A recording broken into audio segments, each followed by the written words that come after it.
D1 wiped his hands on an old rag, but the engine grease had already stained his fingers black. It always did. He had been working on the station's cooling systems for 6 hours straight, and his back hurt. The maintenance tunnels under Galactic Station Meridian were hot and cramped. Not many people wanted to work down here, but D1 liked it. It was quiet. Nobody bothered him. He could just focus on fixing things. He climbed out of the access tunnel and found his 3 coworkers waiting for him. They were Velker, a species that looked like tall blue creatures with 4 arms and faces that always seemed to be smiling. The Velker loved jokes and pranks. They found almost everything funny, especially humans. The tallest one was named Rin. He stepped forward with that wide smile. D1, we need to talk to you about something important. D1 pulled off his work gloves. If this is about the coolant leak in Section 9, I already fixed it. No, said Fira, the female Velker with purple markings on her arms. This is about your personal life. D1 blinked. My what? The third Velker, a younger one named Kix, laughed. Your personal life, friends, fun, romance. D1 felt his face get warm. He was not good at talking about these things. I don't have time for that stuff. Too much work to do. Rin put one of his 4 arms around D1's shoulders. Exactly the problem. You have been on this station for 2 years. 2 years. And you never go to the social areas. You never talk to anyone except us. You just work and sleep. I like my life just fine, D1 said quietly. But have you ever been on a date since you came here? Fira asked. D1 looked down at his boots. No. All 3 Velker made excited clicking sounds with their mouths. This was how they showed happiness. Rin squeezed D1's shoulder. Then we will help you. We found someone who wants to meet you. What, who? D1 felt panic rise in his chest. Kix pulled out a data pad and showed D1 a form. It was a standard station social connection request. The kind people used to set up meetings between individuals who wanted to date, but the name of the other person was blocked out. It is a blind date, Fira explained. Very exciting. You will not know who it is until you meet them. D1 shook his head. I don't think this is a good idea. I'm not good at talking to people. I'll just mess it up. Nonsense, Rin said. You talk to us all the time. That's different. You're my coworkers. I see you every day. Exactly why you need to meet new people, Kix said. Come on, D1, just one date. If it goes badly, you never have to do it again. But maybe it will be good. Maybe you will make a friend. D1 wanted to say no. He wanted to go back to his small quarters, take a shower, and sleep. But his 3 coworkers were looking at him with such hopeful expressions. They had been kind to him when he first arrived at the station. They taught him how things worked. They invited him to lunch. They were the closest thing he had to friends. Okay, he said slowly. One date, but if it's terrible, you have to stop trying to set me up with people. The 3 Velker cheered so loudly that other workers in the maintenance area looked over to see what was happening. Fira clapped her 4 hands together. Wonderful. The date is tomorrow evening. Hangar 7. Wear nice clothes. Hangar 7, why there? Rin waved a hand. Don't worry about it. Your date picked the location. Just be there at 1800 hours, station time. After his coworkers left, still clicking happily to each other, D1 stood alone in the corridor. He felt nervous. He had not been on a date in years. Even before he came to the station, he was too busy with work. And now he had to meet a complete stranger in one of the biggest hangars on the station. The next day moved too quickly. D1 tried to focus on his work, but he kept thinking about the date. He did not own fancy clothes. He was just a mechanic. Finally, he asked his neighbor, an older human woman named Sun-Hee, if she could help. Sun-Hee laughed when he explained the situation. Those Velker are always causing trouble, but this is sweet. Let me see what you have. She went through his small closet and found his least dirty jumpsuit. It was dark blue and only had a few small stains. This will have to do. Make sure you shower really well. Use soap twice. Humans can smell engine grease from far away. At 1745, D1 stood outside Hangar 7. He had showered 3 times. He had scrubbed his hands until they hurt, but there was still grease under his fingernails that would not come out. He wore his blue jumpsuit and his only pair of clean boots. His hair was still damp. He took a breath and walked toward the hangar entrance. Then he stopped. The hangar was full of people. Not just a few people. Hundreds of people. There were military personnel in dress uniforms. There were station officials in formal robes. There were aliens from a dozen different species, all standing in neat rows like they were waiting for something important. D1 felt his stomach drop. This was wrong. This had to be wrong. He looked around and spotted Rin, Fiera, and Kix standing far to the side. They had recording devices pointed at the hangar. They were trying to look casual, but D1 could see they were focused on something. He started to turn around, ready to leave. This was clearly some kind of important ceremony. He did not belong here. His date must be in a different location. His coworkers had given him the wrong hangar number as part of some joke. But before he could leave, a loud horn sounded. The kind of horn that announced important arrivals. Everyone in the hangar stood up straighter. The military personnel saluted. The station officials bowed their heads. A massive ship was coming into the hangar. D1 could see it through the atmospheric shield. It was a military cruiser, a big one, the kind that only carried very important people. D1 pressed himself against the wall, trying to stay out of the way. He would wait until this ceremony was over, then find his coworkers and yell at them for giving him wrong information. The cruiser landed with a soft hiss. Steam rose from its landing gear. The entire hangar was silent. Then D1 noticed something that made his blood turn cold. His coworkers were not laughing anymore. They looked scared. Rin's blue face had turned pale. Fiera was backing away. Kix had dropped his recording device. What had they done? The rear door of the military cruiser began to open. D1 watched from his position against the wall. His heart was beating fast. He still did not understand what was happening. This was supposed to be a simple blind date, not a military ceremony. A ramp extended from the ship. Red carpet rolled down automatically. 2 rows of honor guards marched out first. They wore the dark uniforms of the Galactic Fleet. Their boots hit the floor in perfect rhythm.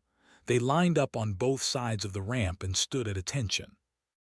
D1 had seen ceremonies like this before, but only on video screens, only for very important people, fleet admirals, council members, planetary governors. A figure appeared at the top of the ramp. Even from a distance, D1 could tell it was a human. The person wore a military dress uniform, black with gold trim. Medals covered the left side of the chest, more medals than D1 had ever seen on one person. The uniform was perfectly pressed. The boots shined so bright they reflected the hangar lights. The figure walked down the ramp with confident steps. As the person got closer, D1 could see more details. It was a woman. She was tall and walked with the posture of someone used to command. Her dark hair was pulled back in a tight bun. Her face was serious but not unkind. Then D1 saw her face clearly, and his mind went blank. He knew that face. Every human in the Galactic Fleet knew that face. It was on recruitment posters, on news broadcasts, in history files. Admiral Hyjin, the highest-ranking human in the entire Galactic Fleet. D1 felt like he could not breathe. This could not be happening. There was no way his blind date was Admiral Hyjin. It was impossible. His coworkers must have made a terrible mistake. They must have filed the date request form with the wrong name, or the wrong person, or something. He needed to leave, right now, before anyone noticed him. But it was too late. Admiral Hyjin had reached the bottom of the ramp. She stopped and looked around the hangar.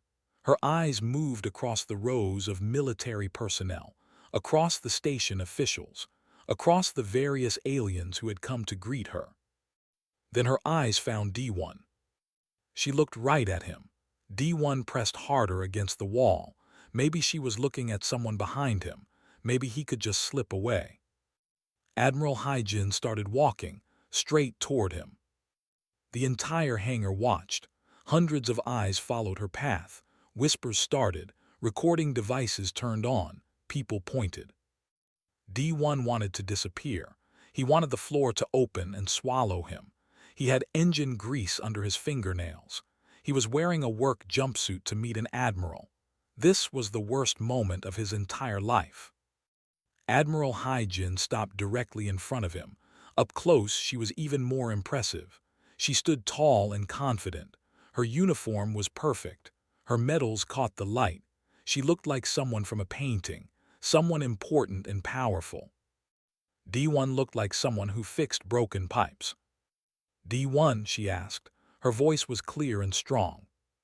He could not speak. He could only nod. A smile spread across her face. It was warm and genuine, not the formal smile of an admiral, but the real smile of a person. "I am glad you came," she said. The words finally came out of D1's mouth in a rush. "Admiral, I am so sorry. There has been a terrible mistake. My coworkers set up a blind date and I think they used the wrong name or wrong form or something. I did not know it was you. I would never presume to. I mean, you are an admiral and I am just a mechanic and this is all wrong and I apologize." He stopped to breathe. His face felt hot. He could hear people in the hangar talking now. Some were laughing, not mean laughter, surprised laughter. Admiral Hyjin's smile grew wider. "There is no mistake," she said. "What?" "I know exactly what happened," she continued. "My aide showed me the date request form 3 days ago. It came through official channels. I saw who filed it and I saw your name."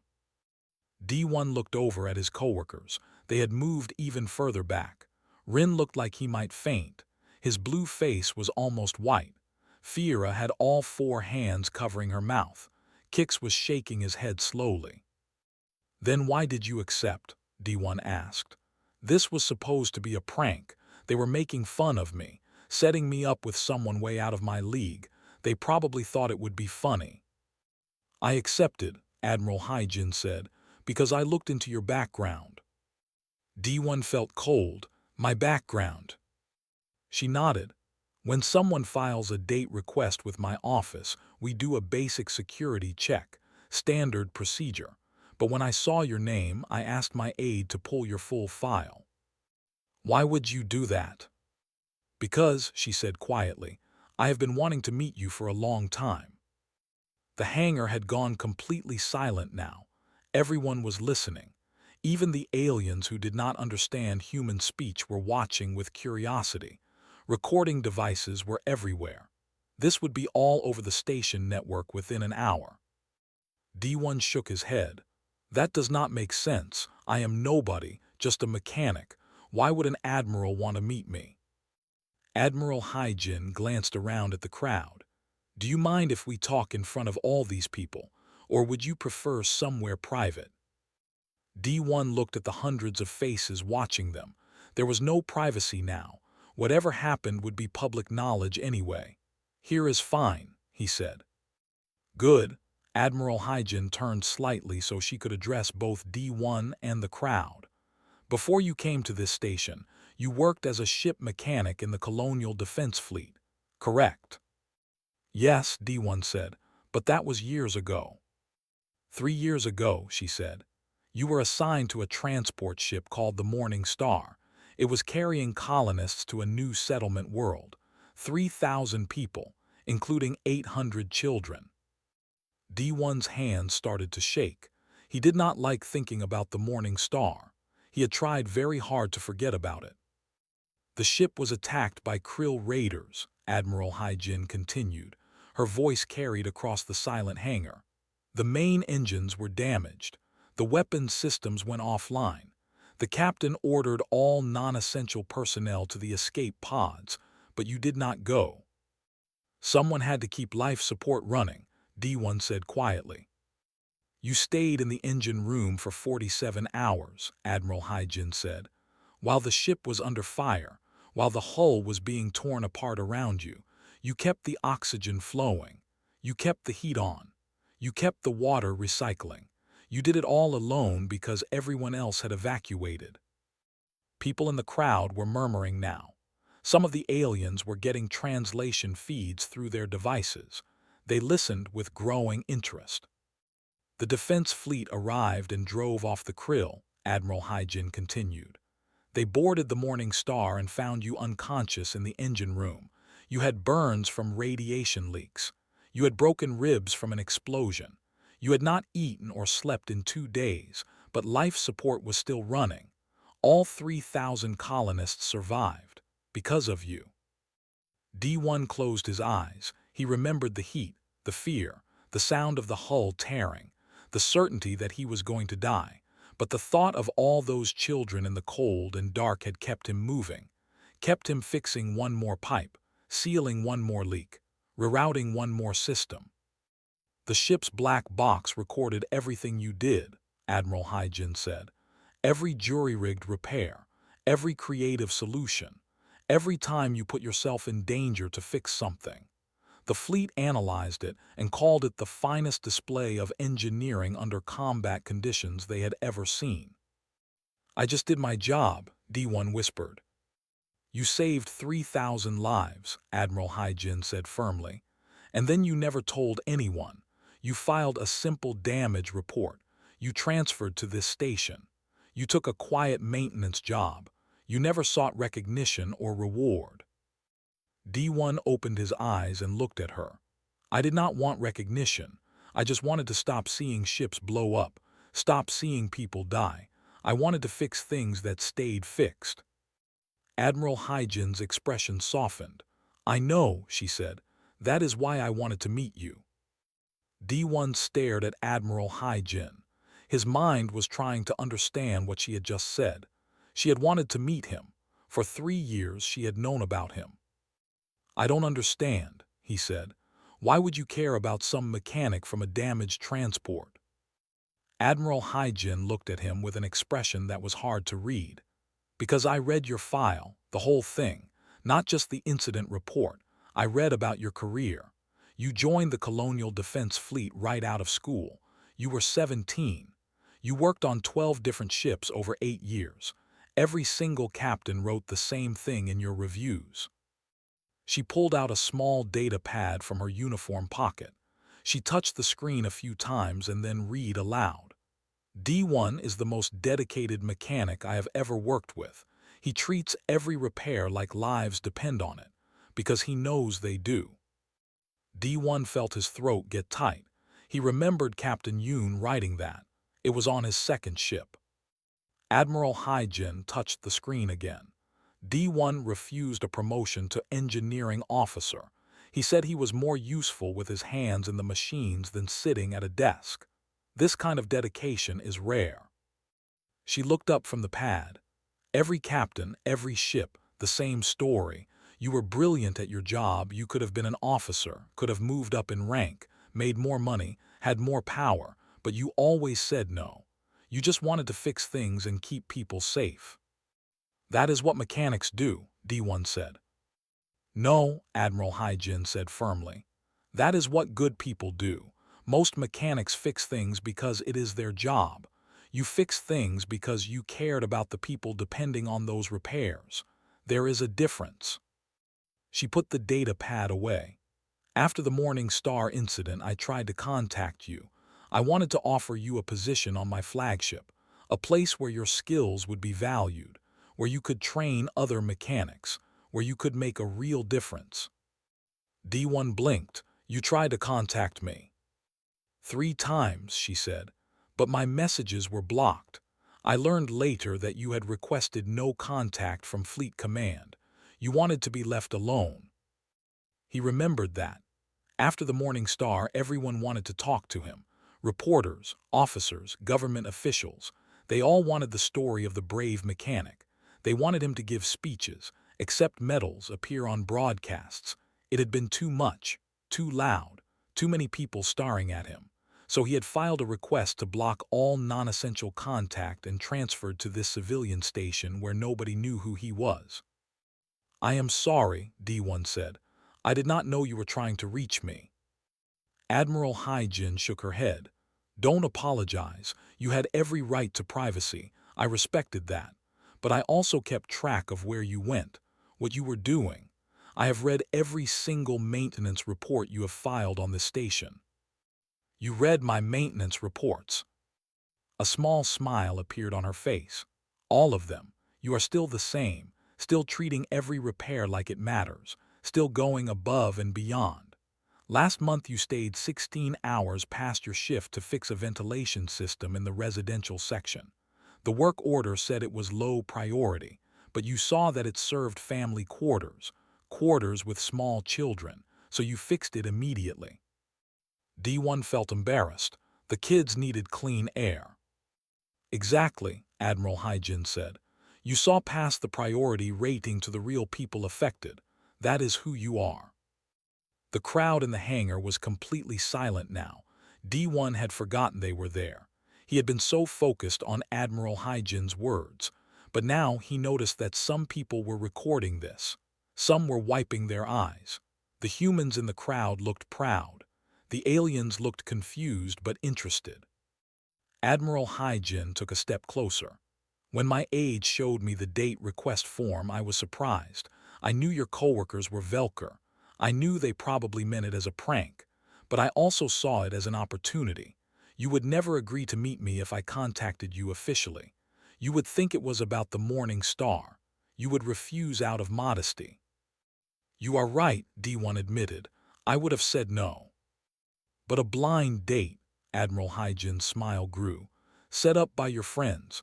That was something you might actually show up for, so I accepted. I cleared my schedule. I brought my ship here, and I am very glad I did." D1 looked down at his jumpsuit, at his grease-stained fingers, at his old boots. "I am sorry I look like this. If I had known it was you, I would have tried to look better." "You look perfect," Admiral Hyjin said. "You look like exactly who you are, an honest worker, someone who does not pretend to be something they are not." She turned to face the crowd fully now. Her voice grew louder, more formal. "Can I please have the attention of everyone here?" The whispers stopped immediately. Every person stood straighter. This was an admiral speaking now, not just a woman on a date. "I came to this station today for 2 reasons," Admiral Hyjin announced.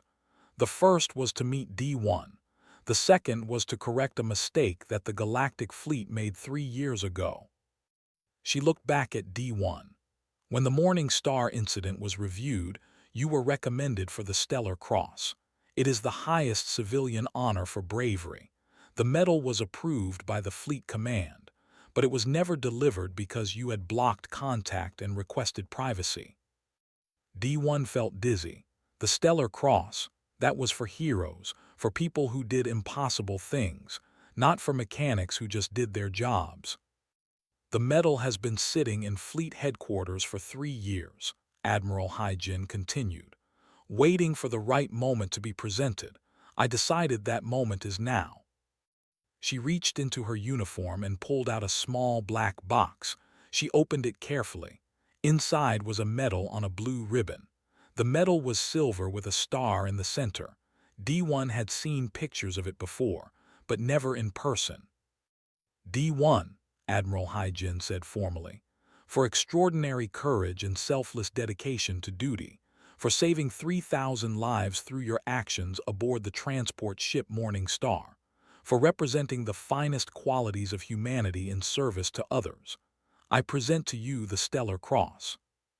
She stepped forward and pinned the medal to his jumpsuit. Her fingers were steady. The medal settled right over his heart. The entire hangar erupted in applause. It was so loud that D1 took a step back. The military personnel were clapping. The station officials were clapping. The aliens were making their own species-specific sounds of approval. Some people were cheering. D1 looked out at the crowd and saw his 3 Velker coworkers. They were not clapping. They were standing very still. They looked shocked.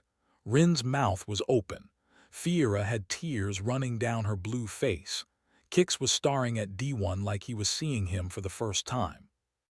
Admiral Hyjin raised her hand and the applause slowly died down. "I also want to thank the 3 Velker mechanics who filed the date request," she said loudly. "Rin, Fiera, and Kix, please step forward." The 3 Velker looked at each other in panic. They did not want to step forward. They wanted to run away. But hundreds of people were looking at them now. Slowly, they walked to the front. They kept their heads down. They looked terrified. Admiral Hyjin smiled at them. It was not an angry smile. "You probably thought you were playing a prank on your coworker, setting him up with someone impossible, someone way out of his league." Rin nodded miserably. "Yes, Admiral, we are very sorry. We did not mean to waste your time or—" Admiral Hyjin held up a hand to stop him. "You did not waste my time. You gave me the exact opportunity I needed. Because of your prank, I finally got to meet someone I have wanted to meet for years. Someone I admire greatly, so I want to thank you." All 3 Velker looked up in surprise. "Thank us?" Fiera asked. "Yes," Admiral Hyjin said. "Sometimes the best things happen because of unexpected events. Your prank brought me here. It brought D1 out of hiding. It gave me the chance to correct an old wrong and honor a real hero. So thank you." The crowd applauded again. The 3 Velker stood frozen. They had expected punishment, maybe even arrest for bothering an admiral. Instead, they were being thanked. They looked at each other in confusion and relief. Admiral Hyjin turned back to D1. The formal tone left her voice. She spoke quietly so only he could hear. "So, we have had the official ceremony. We have given the speeches. We have satisfied all these people watching. But I came here for a date. Are you still willing?" D1 touched the medal on his chest. It felt heavy and strange. He looked at Admiral Hyjin. She was beautiful and powerful and important. He was just a mechanic in a dirty jumpsuit. But she was looking at him like he mattered, like he was worth her time. And in that moment, he decided to be brave one more time. "Yes," he said, "I would like that." Admiral Hyjin smiled. It was different from her earlier smiles. This one was softer, more personal, like a real person and not an admiral. "Good," she said. "I know a place. Follow me." She turned and walked toward the hangar exit. D1 followed. Behind them, the crowd started to break up. People were talking excitedly. Recording devices were still running. D1 knew this would be all over the station news within minutes. The famous admiral and the unknown mechanic. It sounded like a bad movie. As they walked through the corridors, people stopped and stared. Station workers whispered to each other. Some pointed. Some smiled. Admiral Hyjin seemed not to notice. She walked with the same confident stride, but she had relaxed slightly. Her shoulders were not so stiff. Her face was calmer. "Where are we going?" D1 asked. "You will see," she said. "Somewhere quieter than a military hangar." They took an elevator down several levels, then walked through a section of the station D1 knew well. The human residential area. The corridors here were narrower. The walls were painted in warm colors. There were small shops and restaurants run by human colonists who had settled on the station.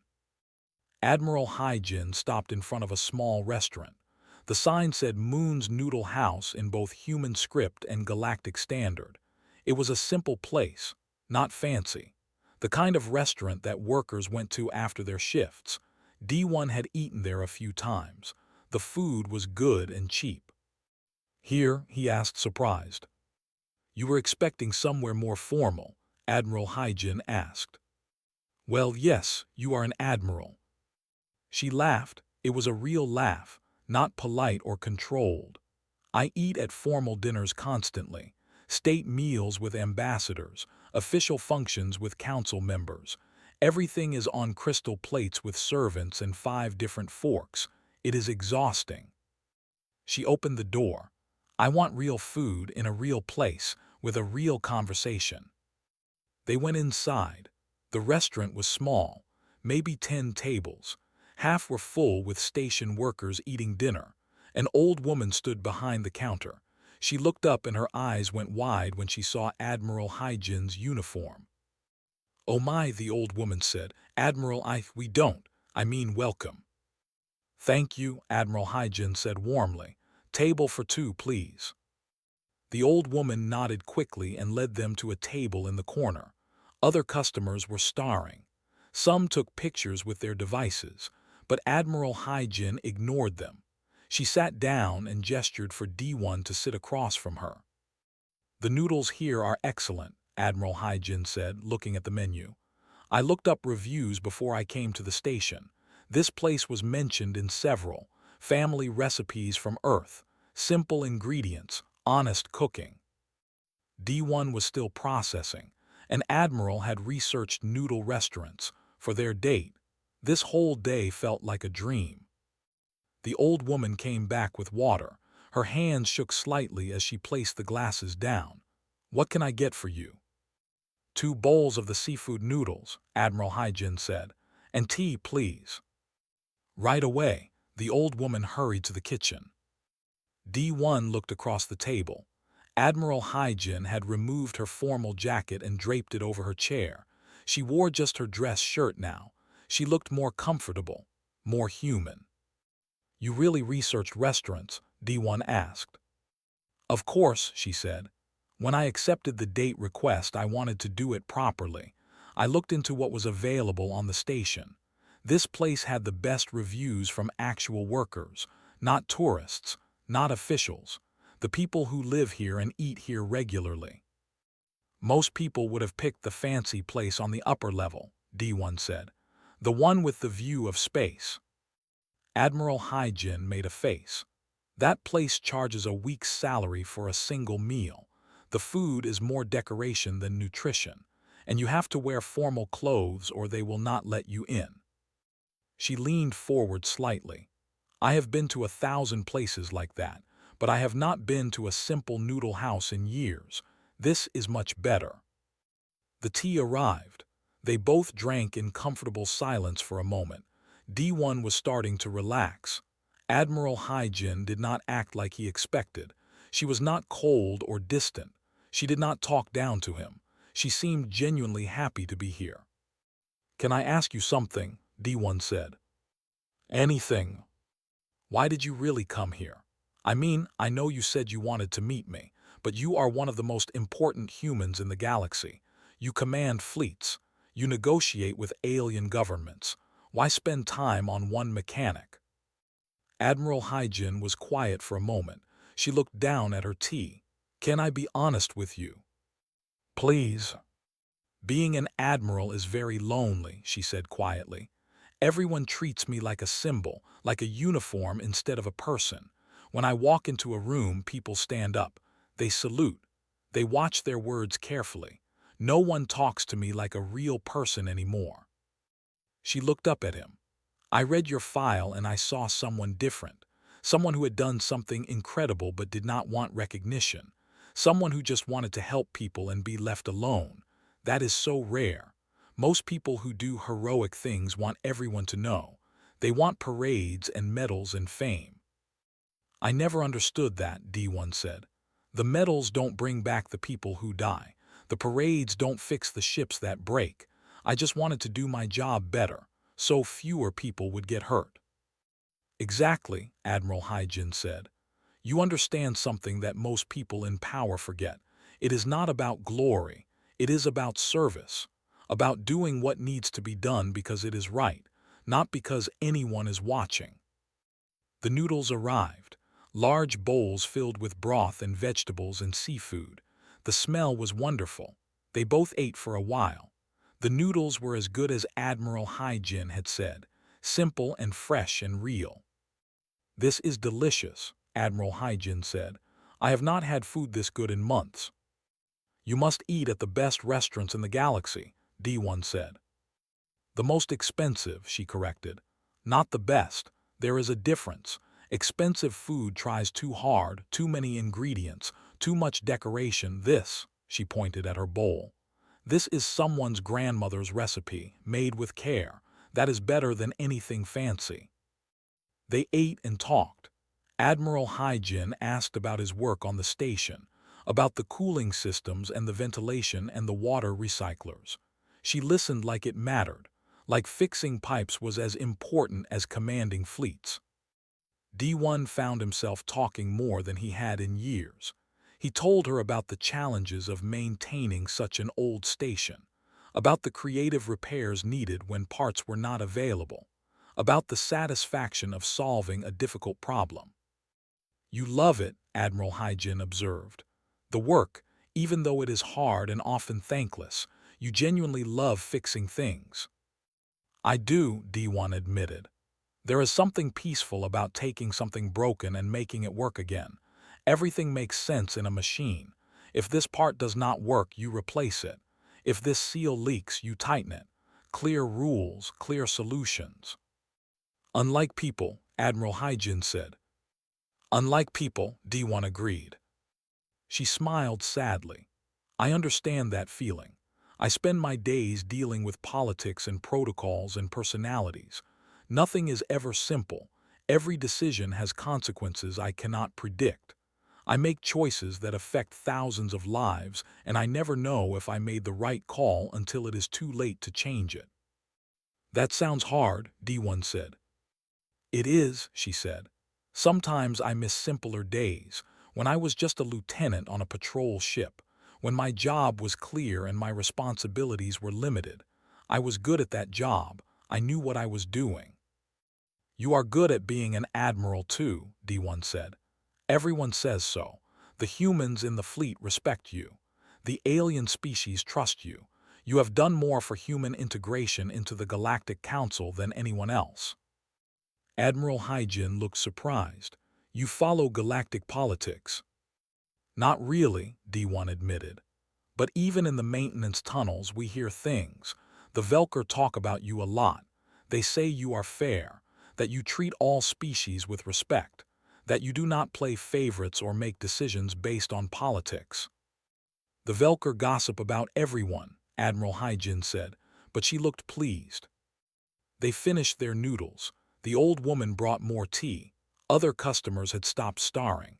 The restaurant felt normal again, like they were just two people having dinner, not an admiral and a mechanic, just Hyjin and D1.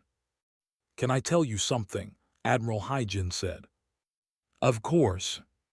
"I have not had a real conversation in months," she said. "Everyone who talks to me wants something. They want favors or promotions or support for their projects, or they are so scared of me that they just agree with everything I say. No one challenges me. No one is honest with me." She looked at him directly. "But you are honest. You did not even know who I was and you were just yourself. You did not try to impress me. You apologized for your appearance instead of making excuses. You are real." D1 felt his face get warm. "I don't know how to be anything else." "That is exactly why I wanted to meet you," Admiral Hyjin said. They stayed at the restaurant for 2 more hours. The conversation flowed easily. Admiral Hyjin talked about the pressures of command, about making impossible decisions, about trying to balance military needs with diplomatic realities. D1 listened and asked questions, simple questions that made her think. "What would you do if you were not an admiral?" D1 asked. Hyjin paused with her teacup halfway to her lips. "No one has ever asked me that." "You don't have to answer if you don't want to." "No, I want to," she said. She thought for a moment. "I think I would teach. At the Fleet Academy maybe, or at a technical school, teaching young officers about real service, about what it means to lead with honor instead of ego." "You would be good at that," D1 said. "What about you?" Hyjin asked. "If you could do anything." D1 smiled. "I am already doing it, fixing things, keeping systems running. I never wanted anything else." "Not even after the Morning Star. You could have done anything. The fleet would have given you any position you wanted." D1 shook his head. "I did not save those people so I could get a better job. I saved them because they needed to be saved. Taking a reward for that felt wrong, like I was profiting from their fear." Hai-Jin reached across the table and touched his hand, just briefly. You are a better person than most people I know. Eventually, the restaurant owner approached their table. She looked apologetic. I am so sorry, but we close in 10 minutes. You can stay longer if you need. For you, Admiral, we can. No need, Hai-Jin said kindly. We should let you close properly. Thank you for the wonderful meal. She paid with station credits. She left a tip that was probably more than the meal cost. The old woman's eyes got wide when she saw the amount. Outside the restaurant, they stood in the corridor. Other people walked by. Some recognized Admiral Hai-Jin and quickly moved away to give them privacy. I should walk you back to your quarters, Hai-Jin said. You don't have to do that. I want to, she said, if that is okay. They walked slowly through the station. D1's quarters were in the worker housing section. Small rooms for single people, basic but clean. He felt embarrassed thinking about her seeing where he lived, but she had insisted. When they reached his door, D1 stopped. This is me. Hai-Jin looked at the plain door, the simple number plate. I live in Admiral's quarters on my flagship. It has a bedroom, office, private bathroom, sitting room. Everything is official and perfect and completely empty of personality. I bet your quarters feel more like home than mine do. I don't know about that, D1 said. I just have a bed, a small kitchen, and some books. Nothing special. Books are special, Hai-Jin said. What do you read? Engineering manuals mostly, but also some old Earth literature, poetry sometimes. Hai-Jin's face lit up. Really? What kind of poetry? Ancient Korean poetry from before space travel. I like how it finds beauty in simple things. Rain, mountains, quiet moments. I would like to read some of that, Hai-Jin said. I could send you files, D1 offered. Then he felt embarrassed. An admiral probably did not want poetry files from a mechanic. But Hai-Jin smiled. I would like that very much. They stood in silence for a moment, neither wanting the evening to end but not knowing what to say. Finally, Hai-Jin spoke. My ship is here for 3 days. I have meetings tomorrow with station officials, boring protocol things. But after that, I have some free time. Would you like to meet again? D1 felt his heart beat faster. Really? You want to see me again? Yes, she said simply. Tonight was the best evening I have had in years. You are interesting and kind, and you don't treat me like a uniform. I would very much like to spend more time with you. Then yes, D1 said. I would like that too. Good. Hai-Jin pulled out her personal comm device. Can I have your contact information? I will message you tomorrow after my meetings. They exchanged contact codes. D1's hand shook slightly as he entered the information. This was really happening. Admiral Hai-Jin wanted to stay in touch with him. I should go, Hai-Jin said. I have an early meeting, but thank you, D1, for giving me a chance, for being yourself for tonight. Thank you for coming, D1 said. For the medal, for dinner, for everything. She reached out and squeezed his hand. Then she turned and walked down the corridor. D1 watched until she turned the corner and disappeared from view. He went into his quarters and sat on his bed. The medal was still pinned to his jumpsuit. He took it off carefully and held it in his hands. The Stellar Cross. He never thought he would own one, never thought he deserved one. His comm device beeped, a message from Hai-Jin. Thank you again for tonight, sleep well, I will message you tomorrow. H. D1 smiled and sent back a simple reply. You too, good night. The next day at work, D1 could not focus. Every few minutes his comm would beep.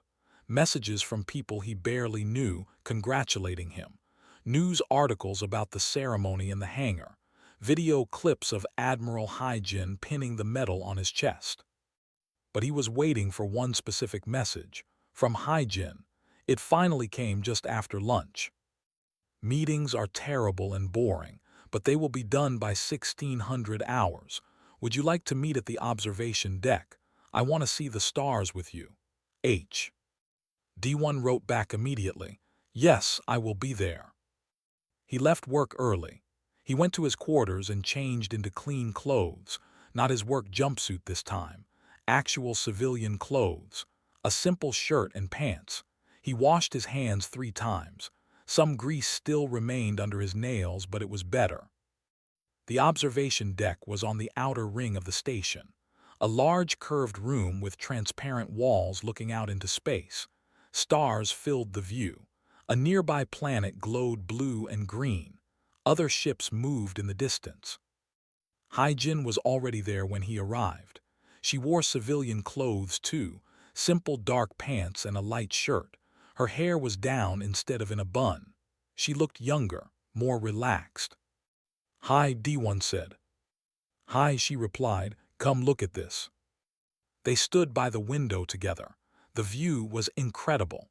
D1 had been on the station for 2 years, but he rarely came up here. He was always working in the lower levels. "It is beautiful," Hyjin said quietly. "I travel through space constantly, but I forget to actually look at it. Everything becomes routine. Jump points and navigation charts and tactical displays. I forget there is beauty out here." "I feel the same way about the station," D1 said. "I see pipes and wires and machines. I forget there are families living here, children growing up, people building lives. I just see the systems that need fixing." Hyjin turned to look at him. "We are similar. You and I, we both see the work but forget the wonder." They stayed on the observation deck until the station's artificial night cycle began. They talked about their childhoods on Earth, about their families, about the dreams they had before joining the fleet, about the things they missed and the things they had found. "My parents wanted me to be a doctor," Hyjin said. "They thought the military was too dangerous. They were not happy when I joined." "Mine wanted me to take over their shop," D1 said. "A small repair business. They fixed machines for the local farmers. I learned everything from them, but I wanted to work on ships instead." "Do you regret it?" Hyjin asked. "No," D1 said, "but I regret not visiting them more before I left Earth. I was so excited about space travel that I did not appreciate what I had at home." "I understand that feeling," Hyjin said sadly. Over the next 2 days, they met whenever Hyjin had free time. They had breakfast together in a small cafe. They walked through the station's gardens. They sat in quiet corners and talked about everything and nothing. On the third day, Hyjin's ship was scheduled to leave. D1 went to the hangar to say goodbye. Not the big formal hangar from before, a smaller private dock. "I don't want to go," Hyjin said. "These 3 days have been the happiest I have had in a long time." "When will you be back?" D1 asked. 3 weeks, she said. "Maybe 4. The fleet is sending me to negotiate with the Brel Council. It will take time."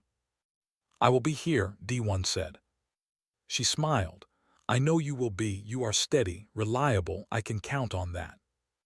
She hugged him. It was brief but warm. Then she stepped back. "I will message you every day if I can. Will that be okay?" "More than okay," D1 said. She boarded her ship. D1 watched from the observation window as the cruiser detached from the dock and moved away into space. He stayed until it jumped away and disappeared.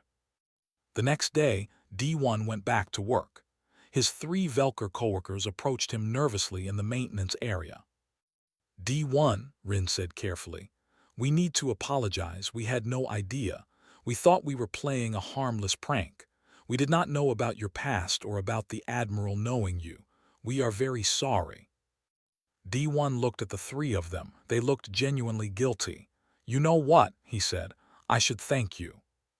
"What?" Fira asked. "If you had not played that prank, I would never have met her. I would have said no to any official contact. But you made it a blind date. You made it casual. And because of that, I met someone amazing. So thank you." The 3 Velker relaxed visibly. Then Kix grinned. "So when is the second date?" 3 weeks, D1 said, "when our ship comes back." He went to his locker to get his tools. The stellar cross was there, mounted on the inside of the door. He looked at it for a moment. Then he took out his comm device. A new message from Hyjin. Made the jump successfully. Already missed the station. Already miss you. Talk soon. H. D1 smiled and went to work. He had pipes to fix, systems to maintain, people depending on him. But now he also had something else. Someone who saw him, who valued him, who made him feel like he was more than just a mechanic in a dirty jumpsuit. And in 3 weeks she would be back.